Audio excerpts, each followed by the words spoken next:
Welcome back. Today, pressure is mounting on Ohio Governor Mike Dewine to fully reopen that state. The Columbus Dispatch reports Dewine currently has no plans to follow the footsteps of his Republican colleagues in Texas and Mississippi, who are both lifting mask mandates and allowing businesses to operate at full capacity. Let's talk about this and welcome in now Ohio Congressman Jim Jordan.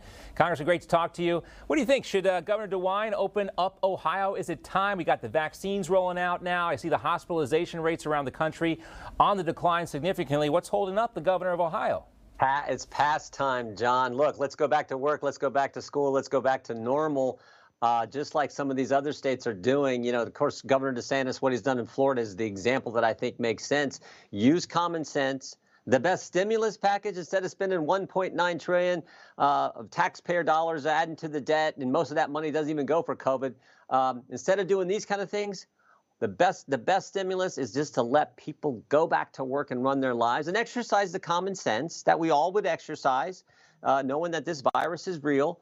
This virus is serious, but it's way past time to get people back to work, back to school, and back to normal. Yeah, we do see some of these businesses in in Texas and Mississippi saying they're going to keep their mask mandates in place, but maybe that's the best way to do it. Let the businesses decide what's best for them. What a novel idea, right? Yeah, it's called freedom. It's called responsibility. I mean, Americans have common sense. Americans understand it. Let's let people run their lives. They'll do it in the right way. And if a business thinks that makes sense and that's what their customers want, God bless them. You know, that's the way to do it. So I think it makes all the sense in the world. I wish we'd be back to normal today, or frankly, you know, weeks ago. But let's hope it happens soon. We're getting there, we hope. Anyway, let's talk about illegal immigration right now. More than 100 illegal immigrants released by Border Patrol in Texas since late January have tested positive for COVID-19. And White House Press Secretary Jen Psaki was asked about this yesterday, and here's what she said. As a part of our process, individuals who are adjudicated are tested for COVID-19 in partnership with state and local authorities. No need to isolate to make sure that they don't. Well, certainly isolating, quarantining is a part of what our recommended health guidelines are, and certainly part of what happens at the border.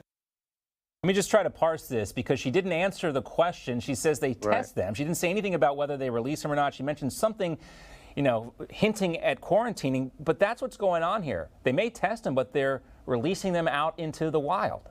Yeah, and you're an American citizen. You walk around Washington, D.C. Without a mask, you're going to get screamed at by a liberal. They're going to tell you you're killing grandma. But meanwhile, if you're an illegal, a migrant, unaccompanied migrant coming into the country with COVID, you know, God bless you. You just get to come right in. So this is the kind of ridiculous stuff that drives Americans crazy. And it's this double standard the Democrats have. It's frustrating for Americans, and I understand, you know, but the Biden administration in 40-some days is undoing all the good policies that President Trump put in place to secure our border. And that's really frustrating for the American people. You think for their own sake, for the sake of argument, they would want to find something to appease Republicans, say, look, we found this actually worked, we're going to keep that in place. But no, they are so, determined to just undo whatever President Trump did, whether it worked or not. Yeah, and it's all about power. I mean, no common sense, no wanting to work with Republicans on any policy. I mean, in the next 2 weeks, last night they passed, the Democrats radically changed election law, radically changed police law. Next week, they're going to radically change gun laws in this country. And then after that, they're going to follow up with more radical changes to immigration law, all in 2.5 weeks time period. That's how out of touch they are with the American people, and what common sense the policies the American people want. Our job as Republicans is to push back against it, highlight how crazy it is, and hope we can slow them down and ultimately stop them from doing some of these harmful public policies. Well, let's talk a little bit more about H.R. 1. It's now going over to the Senate, and some Democrats have suggested a compromise or a carve-out for voting rights issues. But Georgia Senator Reverend Raphael Warnock told a reporter this week, quote, I think that the issues are urgent enough to leave all options on the table. What do you think he means by that? I assume he's talking about the filibuster option to pass this terrible bill. We'll have to see. But here's a good question, John. Which is it? You know, the Democrats have told us for 3 months that the November 3rd election was flawless. It was perfect. There were no problems, no irregularities, no concerns.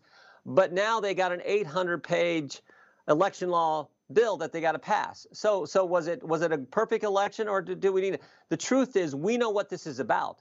This is about codifying and federalizing the changes made in some of those key battleground states like Pennsylvania and Arizona and others.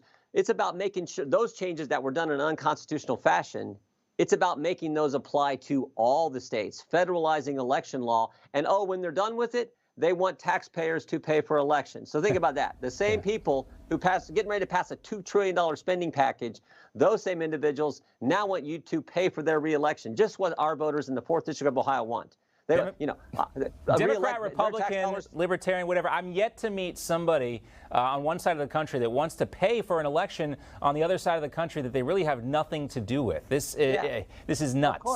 Of course. The voters I represent don't want to pay for Nancy Pelosi and Chuck Schumer's reelection. Most of them don't want to pay for mine either. That's something we're supposed to do, go raise the money and run for office. So it's ridiculous where they're going, but it's also dangerous. And you couple all this with their cancel culture mindset, and they're attacking your network and others, and attacking just the ability to exercise your First Amendment free speech rights. It's really frightening where they want to take the country. That's right. Congressman Jordan, thanks so much. We'll see you soon. Bet, John. Thanks. Hi, Emma Reckenberg here. If you like this video, there's a whole lot more to see on Newsmax TV. You can watch for free right here on our YouTube live stream and be the first one here each time our experts break down real news. Just hit that subscribe button, ring the bell icon, and stay with us on America's fastest growing cable news channel, Newsmax TV.